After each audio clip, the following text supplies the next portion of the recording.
It's Friday night. Let the weekend begin as we hit a little over-under. First up, Simon Schuster signs a deal to sell nearly 5,000 book titles as ebooks on Scribd, an online upstart service. Never mind that the Justice Department is now investigating Google for a deal it inked with publishers.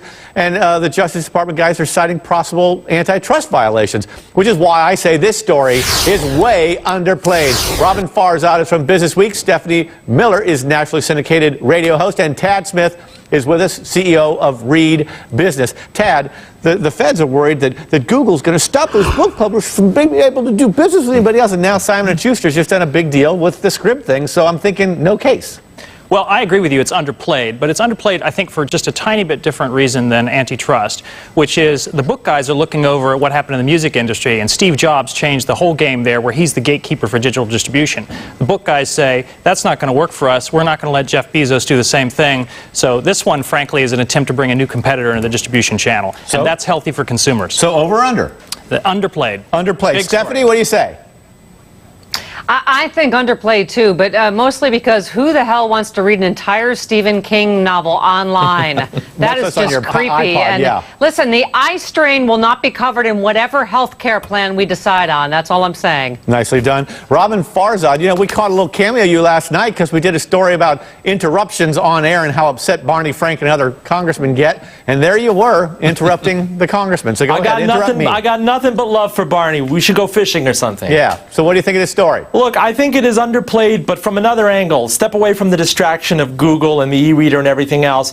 Simon & Schuster is making a stupid move here, because if you look at the precedent of music, you are dumbing down your price point. By agreeing to do this, you're saying that we're conceding the fact that you can download a book for $9.99, and I'm with Stephanie on that. If anything, you want to make overtures to the most exclusive authors, be exclusively in print, and demand a high price point in a very highly protected electronic format. Okay, now to a second item, guys. My favorite read of the day. In the age of online music, all content gets commoditized. It's thrown up on the internet. Millions can grab it free of charge if they want. But one guy in New York is going in the opposite direction. He won the ownership rights to the newest song of a singer with an avid cult following online. Instead of giving it away to the world, he keeps it on a CD in his home. And you have to visit his apartment in Brooklyn to listen to it. The trek to hear the track sounds like a scam to meet women to me, actually. But I say this is way underplayed. It shows you that online value may go up if you restrict access rather than expand it. Robin, what do you think? I'm totally with it. I'm one of the cult followers of Sufjan Stevens. He's a very quirky, funky cat.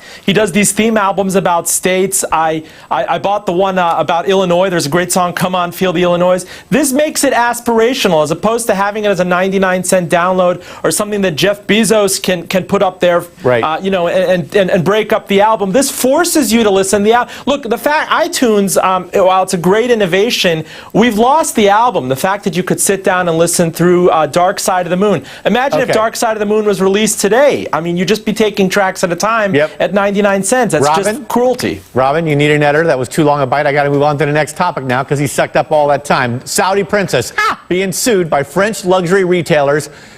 Now, no picture, but can you probably imagine she'd be covered head to toe anyway? I don't even want to say that, and I didn't read that. I refuse. Apparently, this princess walked off with millions of euros worth of designer clothing and skipped out on the bill at the unpaid price of a Saudi shopping spree. Underplayed. I mean, when Saudi royal oil money is concerned, they can get away scot-free. I'm not a Francophile, but stealing is wrong. Stephanie. Listen, what you probably don't know is I'm wearing $25 million of lingerie under this dress tonight just for you. Wow. And that's why I don't need to go to some guy's apartment to hear an album. That is the worst come online I've ever heard. Good for you, Tad. Absolutely, this one is overplayed. Interestingly enough, I think this one is a very strange story. It's a woman who ran up $24 million worth of IOUs in France. Go figure. Yeah, okay. Everyone, guys, tonight is staying up late. Why? Because Facebook is letting you claim your personal URL. Currently, addresses contain a sequence of numbers, but at midnight, users will be able to select one name per person for their Facebook profile. like facebook.com/DK would be mine if I get in there fast enough. First come, first serve. So if someone snags your name, you are out of luck. Once you select your name, it cannot be changed. I say it's overplayed as always. Facebook sneezes and the global media yells, bless you. Tad. Absolutely right. Overplayed. Facebook needs to get a business model. That's where we really need to go with Facebook. Robin, shorter this time. OP. What's that, OP? Short for overplayed. Overplayed. Okay, that's much shorter than I needed. Stephanie? Listen, I have to say underplayed, because anyone that has a worse night than I do on Friday night agreeing to be on CNBC, I want as much publicity for bigger losers than me. There you go. I had nothing to do tonight. I was like, I either stay home and grab my Facebook name or come on CNBC, and here I am. Despite the $25 million lingerie. Yeah, okay. Robin, Exactly. Stephanie, Tad, thanks very much, guys. Thanks, Dennis. And there's still a lot more ahead tonight on